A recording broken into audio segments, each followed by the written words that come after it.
é uso.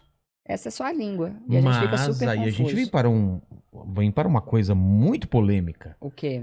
Que é o pronome neutro, é a Ih, falou linguagem com a que pessoa quer... certa. Linguagem não binária. Linguagem não binária, porque falam, se a linguagem ela muda, então vamos mudar agora. Mas também não é assim. Não, aí é um... Aí... Elo. Não, não aí é é ele carnaval. nem ela, é elo. Não é, não. menino nem menina, é menine. Menine. o nome disso é palhaçade. É, palhaçade. Meu filho, ele ia adorar essa linguagem, porque ele tá no sapo, o CIP, no LIV, o PIP e Kini. Ele já tá aprendendo linguagem neutra sem você saber, né? Tá vendo? ECP no LVP perqueneque. É um absurdo, é um absurdo. E eu não entendo, porque a linguagem, ela não é preconceituosa. Preconceituoso é quem usa a linguagem, né? A linguagem em si, ela é um instrumento, entendeu? Eu não consigo ver... E a gente tem várias palavras também que elas não designam, por exemplo, presidente, né? Presidente é para homem, para mulher, né? E qual que é? Por que nasce isso? Por que se faz um alarde? Às vezes a gente também fica muito preocupado e é uma parcela muito pequena também que faz esse barulho e a gente fica preocupado também. Exato, nem 2%. É, exatamente. Vamos lá. O dialeto não binário eu chamo de dialeto porque é um modo de falar, né, de um grupo específico, marginalizado, e isso que designa o que é um dialeto, né? Dialeto é um modo de falar de um grupo que vive à margem. Não no sentido de ser menor, pior e tal. À margem no sentido de não ser o grupo do centro. É o mainstream. Exato, ótimo, muito obrigada. O dialeto não binário, ele só interessa aos não binários e às pessoas aos militantes de ideologias de gênero. Essa é a grande verdade. E ele não faz o menor sentido. Por quê? Vamos lá. A língua portuguesa vem do latim. No latim havia o gênero masculino, o gênero feminino e o gênero neutro. Na passagem do latim para o português, o que era neutro se tornou masculino. Logo, quando eu digo boa noite a todos, eu já estou incluindo todas, porque o masculino, na nossa língua, faz o papel do feminino também, do neutro. Entendi. De tudo. Isso não é machismo. Isso é regra. Isso é regra e as pessoas querem achar machismo em tudo. Então, quando alguém diz boa noite a todos e a todas, essa pessoa está sendo redundante.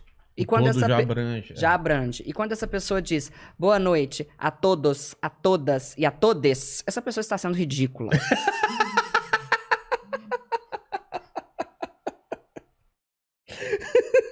Com certeza. Ridícula. Tá. Então, esse é o primeiro argumento. O segundo argumento dizem que o dialeto não binário existe para que as pessoas sejam incluídas, né? Mas, na verdade, ele exclui as pessoas. Por que ele exclui? Ele exclui quem tem dislexia.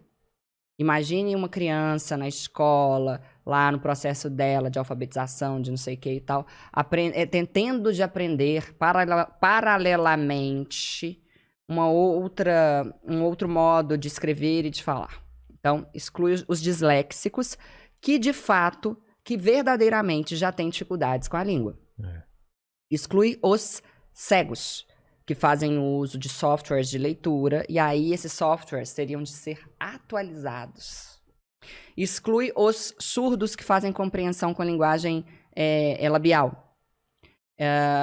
Porque a compreensão de todo é diferente de todex e de tode na língua, no lábio. Ou colocar X, ou colocar uma arroba, zona. Começaram com X e arroba, depois passaram para a letra E. Mas aí as empresas estão usando muito X também no bom mocismo delas, né? E tal. Então, exclui os disléxicos, exclui os surdos, exclui os cegos, exclui uma parcela da sociedade enorme, majoritária, que vê tudo isso como uma grande bobagem. Que mais? Aqui a gente tem a Academia Brasileira de Letras. Na França, lá eles têm a Académie Française, que é um órgão que tem a mesma função. E lá eles se pronunciaram há mais tempo dizendo que se trata, abre aspas, de uma aberração linguística. Fecha aspas. E o ministro da Educação Nacional da França proibiu o uso do dialeto não binário nas escolas e nas faculdades. e isso deveria ocorrer aqui. O meu nome está... Eu não sou uma pessoa ligada à política, eu não tenho decoro para estar na política, eu não teria paciência com aquilo, eu não quero fazer parte da política. Em meia hora eu mandaria alguém ali para algum lugar, indubitavelmente. Mas meu nome está num projeto de lei em Santa Catarina contra o dialeto não binário. Eu ajudo deputados, eu ajudo vereadores a criarem teoria, né, a argumentarem contra o dialeto não binário, porque eu entendo que isso é uma forma de defender a minha língua, o meu idioma. Que não é fácil, né? Já é difícil a gente estudar e saber falar o idioma corretamente. Exato, a gente ainda vai vive complicar ainda mais. Isso. Gente, a gente vive num país lotado de semi-analfabetos, de analfabetos funcionais, e aí eles querem ainda impor coisas. E o que eles falam? Não, a gente não quer impor. A gente quer, porque eu já participei de discussões sobre isso. A gente quer só que a norma culta conviva com o dialeto não binário. Só que a gente sabe qual que é o fim disso. É muito bonitinho, é fofo, sabe? E tal. Mas no fim a gente caminha, sim, para uma exclusão paulatina do nosso idioma, da norma culta, na verdade. A gente caminha para uma desvalorização paulatina da norma culta. O ministro da Educação francesa, o ministro da Educação Nacional, porque lá se chama ministro da Educação Nacional. Só uma coisa antes disso. As pessoas não têm noção de o quanto a língua ela faz parte da compreensão da gente como indivíduo, né? Eu ia falar isso agora. Não é? Você vê o americano, quanto ele tem o inglês, o português, o francês. Todo mundo tem orgulho da língua que fala, do respeito à história dele. E aqui parece que tudo isso é besteira, né?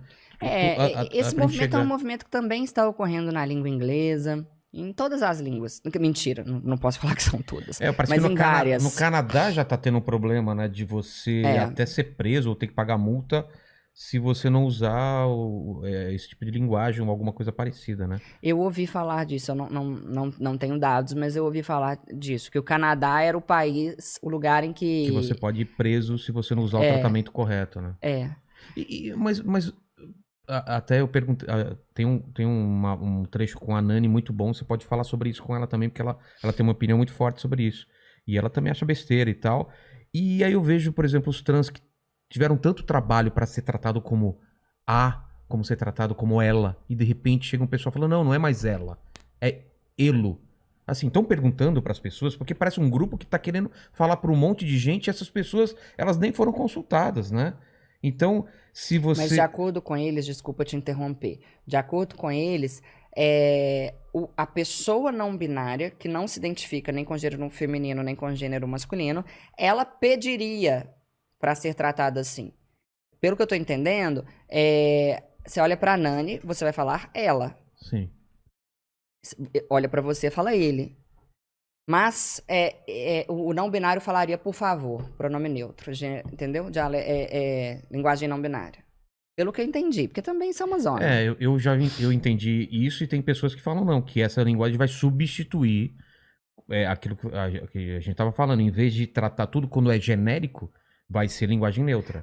Pelo amor de Deus, então tomara que eu morra antes. Então, em vez de falar ele ou ela, não, já fala elos, e aí já é todo mundo. Agora, sabe o que me dá muita... Não sei, alguém no chat aí pode ajudar a gente também pra saber como que tá isso. Sabe o que me dá raiva? O Max foi mais rápido. O que ele falou? Ele puxou uma matéria aqui, ó. Canadá aprovou uma lei que criminaliza o não uso de pronomes neutros para quem exigir ser tratado por eles. Sim, a gente falou isso em algum podcast aqui acho que, se eu não me engano, foi com o Rolandinho. Pode falar. Aí a chamada é aqui. Quando uma lei semelhante será aprovada no Brasil para obrigar pessoas a usar ILE? Tomar banho. Então. Vai aprovar o tipo de lei, gente? Lei para alfabetização das pessoas. Olha só que interessante. Mas você ia falar alguma coisa sobre a França, eu te cortei, só para você não perder a linha. O ministro da Educação, da Educação Nacional lá na França, ele falou, e eu concordo com ele, que esse dialeto, em que ele é prejudicial? Ele é prejudicial principalmente na interpretação de um texto. né? Para você entender o que está escrito, gente. É outra língua. Então, na interpretação, para você escrever, enfim. E outra coisa, é arbitrário. Colocou-se uma letra E, e aí tá. E aí como é que eu vou... Alface. E pente, e alface, e elefante. Elefante, Como é que vai ser isso? É. Entendeu? É um total... Olha, o Brasil, quer dizer, isso aí é mundial, mas é um... Mas sabe o que me parece? Parece que a gente não tem problema sério pra resolver, não é? Exato. Pô, o homossexual que tá tomando lampadada na Paulista, sabe? A mulher que tá sendo agredida na casa dela, essas coisas são importantes. E o jeito que vai ser tratado, você acha que a mulher na periferia tá preocupada, ou o trans tá preocupado com isso? Olha, Não é? você falou uma coisa ótima, que é o seguinte, complementando, trata-se de um modo de falar de uma elite progressista. É, uma elite. É uma elite progressista. Por quê? O menino lá da favela... Tá sendo discutido no Starbucks isso, entendeu? Exato. Obrigada. É isso. É discussão de Starbucks. E outra coisa, o que me dá muita raiva é quem difunde isso, os maiores responsáveis por isso, são os professores universitários. Ah, é? São os maiores responsáveis por isso. Teve agora o Museu da Língua Portuguesa. O museu fez isso. Eu já dei algumas entrevistas sobre isso. Eu brinquei, eu falei, gente... Foi um gente... comunicado? Foi o quê? Foi alguma coisa no Twitter. Que eles falaram, se eu não me engano, todos, todas e todes. E eu falei, é museu, né? Já sepultou. Tá ótimo, fiz piada com a desgraça. Eu falei, museu, já sepultou. Os professores universitários militantes, os professores universitários ligados a ideologias de gênero, são os responsáveis por isso. São eles que colocam todos os dias em e-mails, queridos alunos, boa noite, que escrevem no quadro, boa noite a todos. E por que eu sei disso? Porque eu recebo directs todos os dias de pessoas inconformadas com isso. Todos os dias. Então, assim, é triste. É triste ver um professor colocar a ideologia dele acima da norma, do estudo, do que é correto, do que é certo. E aí vem algumas empresas e entram nesse bom mocismo e aí eles escrevem o suco de todes. Sabe? É uma babaquice, mas é uma babaquice. Eu acho